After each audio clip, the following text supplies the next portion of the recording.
നമസ്കാരം. ഞാൻ doctor Vinod Thomas, Renai Medicity super speciality ഹോസ്പിറ്റലിലെ ചീഫ് കാർഡിയോളജിസ്റ്റാണ്.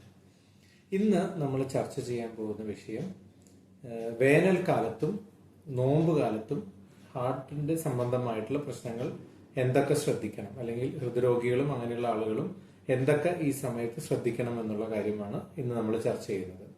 നമുക്കറിയാം, ഇപ്പം ഒരു മാർച്ച് ഏപ്രിൽ മെയ്യിലൊക്കെ കൂടുതലും വേനൽക്കാലത്തും നല്ല ചൂടുള്ള സമയത്തേക്കാണ് ഇനി നമ്മൾ പോകുന്നത്. അപ്പം ഈ ഒരു സമയത്ത് ഏറ്റവും കൂടുതൽ നമ്മുടെ ശരീരത്തിൽ ഉണ്ടാകുന്ന മാറ്റം എന്ന് പറയുന്നത് ഡീഹൈഡ്രേഷനാണ്. നമ്മുടെ ശരീരത്തിൽ നിന്ന് ജലാംശം കൂടുതൽ നഷ്ടപ്പെടുകയും അതുമൂലം ചെറിയൊരു ഡീഹൈഡ്രേഷൻ പലപ്പോഴും ഉണ്ടാകാനുള്ള സാധ്യതയും ഈ സമയത്ത് കൂടുതലാണ്. ഇതെങ്ങനെ നമ്മുടെ ഹാർട്ടുമായിട്ട് എങ്ങനെ ബന്ധം വരുന്നു എന്നുള്ളതാണ് നമുക്ക് നോക്കാനുള്ളത്.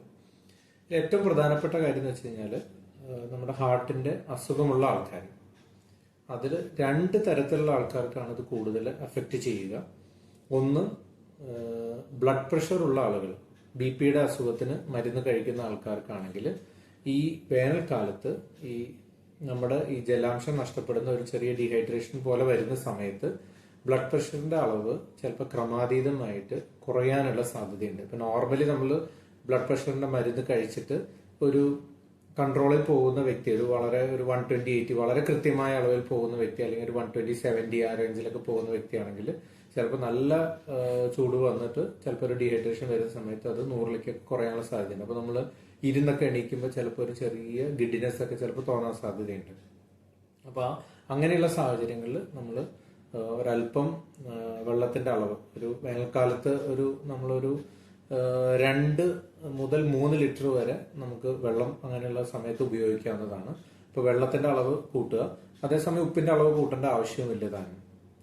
അങ്ങനെ തന്നെ എന്നിട്ടും ഇമ്പ്രൂവ് ആവുന്നില്ലെങ്കിൽ ചിലപ്പോൾ നമ്മൾ ബ്ലഡ് പ്രഷറിന്റെ മെഡിസിൻസ് ആ ഒരു സമയത്ത് ഒരല്പം ചിലപ്പോൾ ഡോക്ടറുടെ നിർദ്ദേശത്തിനനുസരിച്ചിട്ട് ചിലപ്പോൾ കുറയ്ക്കേണ്ടി വന്നേക്കാം. രണ്ടാമത്തെ ഒരു ഗ്രൂപ്പ് ഓഫ് ആളുകൾക്ക് പ്രശ്നം വരുന്നത് ഹാർട്ട് ഫെയിലിയർ, അല്ലെങ്കിൽ നമുക്ക് ശ്വാസം മുട്ടും, നീര്, അല്ലെങ്കിൽ ഹൃദയത്തിന്റെ പ്രവർത്തനം കുറവുള്ള ആളുകൾക്ക് ആണ് ഈ ഒരു വേനൽക്കാലത്ത് കൂടുതൽ പ്രശ്നം വരുന്നത്. അതെങ്ങനെയാന്ന് വെച്ച് കഴിഞ്ഞാൽ, ഈ ആളുകൾക്ക് പലപ്പോഴും നമ്മൾ നമ്മുടെ മൂത്രം കൂടുതൽ പോകാനുള്ള മരുന്നുകൾ എന്ന് വെച്ചാൽ ശ്വാസം മുട്ട് വരുമ്പം ഈ ഡയൂററ്റിക്സ് എന്ന് പറഞ്ഞ ഗ്രൂപ്പിൽ ലാസിക്സ്, ടോർസമൈഡ് അങ്ങനെയൊക്കെയുള്ള ടാബ്ലറ്റ്സ് നമുക്ക് ഉപയോഗിക്കുന്നതാണ്. അപ്പം അങ്ങനെ വരുമ്പം ഓൾറെഡി യൂറിന്റെ അളവ് കൂടുതലായിരിക്കും. മാത്രമല്ല, നമുക്ക് വേനൽക്കാലത്ത് ഈ ഒരു ഡീഹൈഡ്രേഷനോടെ വരുമ്പം അവർക്ക് കൂടുതൽ ക്ഷീണം അനുഭവപ്പെടാനുള്ള സാധ്യത വളരെ കൂടുതലാണ്.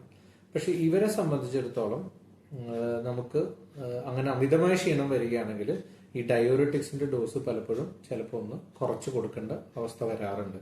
കാരണം ക്ഷീണം അധികം വരികയാണെങ്കിൽ നമ്മുടെ ഈ മരുന്നിന്റെ ഡോസ് അല്പം കുറയ്ക്കേണ്ടി വരും.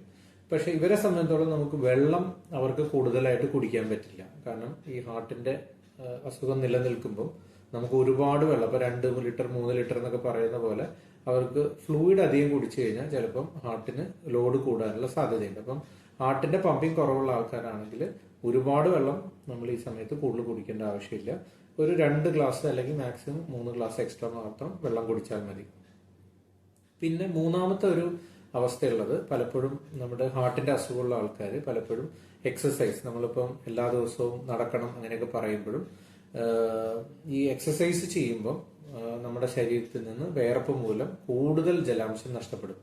അപ്പം അത് നല്ലോണം ഡീഹൈഡ്രേഷൻ വരാതെ നോക്കുകയും ഇലക്ട്രോലൈറ്റ്സ് നല്ലോണം റീപ്ലേസ് ചെയ്യുകയും വേണം. അപ്പൊ അല്ലെങ്കിൽ എന്താണെന്ന് വെച്ച് കഴിഞ്ഞാൽ, ഈ നമ്മൾ ഡീഹൈഡ്രേഷൻ വരുന്ന സമയത്ത് പലപ്പോഴും രക്തത്തിന്റെ സാന്ദ്രത കൂടുകയും രക്തം കട്ടപിടിക്കാനുള്ള സാധ്യതകൾ ആ സമയത്ത് വളരെ കൂടുതലാണ്. അപ്പൊ അതുകൊണ്ട് നമ്മൾ വ്യായാമം ചെയ്യുമ്പം കൂടുതലായിട്ട് നല്ലോണം ഡീഹൈഡ്രേഷൻ വരാതെ നല്ലോണം വെള്ളവും ഇലക്ട്രോലൈറ്റ്സും നല്ലോണം റീപ്ലേസ് ചെയ്യാൻ ശ്രമിച്ചു കഴിഞ്ഞാൽ കുഴപ്പമൊന്നും ഉണ്ടാവില്ല.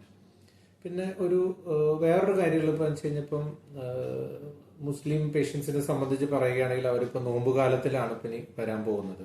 അപ്പൊ എന്തൊക്കെ ശ്രദ്ധിക്കണം എന്നുള്ളതും കൂടി ഇമ്പോർട്ടന്റ് ആണ്. പലപ്പോഴും ഏകദേശം രാവിലെ 4 മണി മുതൽ വൈകിട്ട് 6 വരെ ഇവർ ഭക്ഷണമൊന്നും കഴിക്കില്ല. അപ്പം ആ ഒരു സമയത്ത് അതിരാവിലെ നമ്മുടെ മരുന്നുകളെല്ലാം കഴിക്കുക. 4 മണിക്ക് മുന്നേ ഹാർട്ടിന്റെ മരുന്നുകളെല്ലാം കഴിക്കുക. ഉച്ചയ്ക്ക് പലപ്പോഴും ആസ്പിരിൻ പോലെയുള്ള മരുന്നുകൾ പലരും കഴിക്കുന്നുണ്ടാവും.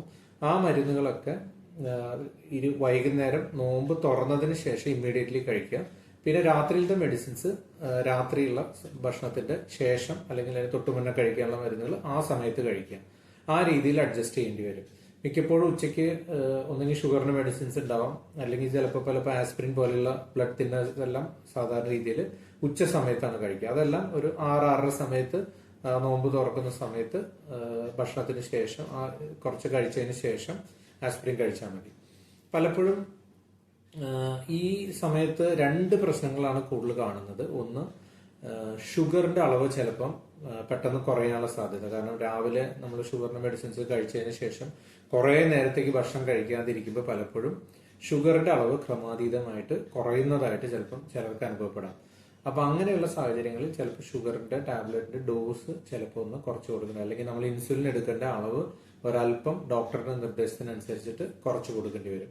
പിന്നെ രണ്ടാമത്തെ പ്രശ്നമുള്ളത്, ഇപ്പൊ ആസ്പിരിൻ പോലുള്ള മരുന്നുകളൊക്കെ കഴിക്കുമ്പോൾ പലപ്പോഴും നമ്മൾ കുറെ നേരം ഭക്ഷണം കഴിക്കാതിരുന്നൊക്കെ കഴിക്കുമ്പോൾ പലർക്കും അസിഡിറ്റി പ്രശ്നങ്ങൾ, വയറിൽ എരിച്ചൽ, പുകച്ചൽ അങ്ങനെയുള്ള പ്രശ്നങ്ങളൊക്കെ വരാനുള്ള സാധ്യത കൂടുതലാണ്. അങ്ങനെയുള്ള ആളുകളാണെങ്കിൽ ഒരു അസിഡിറ്റി വരാതിരിക്കാനുള്ള മരുന്നുകൾ ആ സമയത്ത്, ഈ ഒരു സമയത്ത് കഴിക്കുന്നതും നല്ലതായിരിക്കും. അപ്പം ഈ 2 കാര്യങ്ങളും നമ്മൾ ശ്രദ്ധിച്ചു കഴിഞ്ഞാൽ നമുക്ക് കുഴപ്പമില്ലാതെ ഈ ഒരു വേനൽക്കാലത്തും അതുപോലെ തന്നെ ഈ നോമ്പിന്റെ സമയത്തും വേറെ ഇഷ്യൂസ് ഒന്നുമില്ലാതെ ഹൃദ്രോഗികൾക്ക് മുന്നോട്ട് പോകാനായിട്ട് സാധിക്കും. Thank you.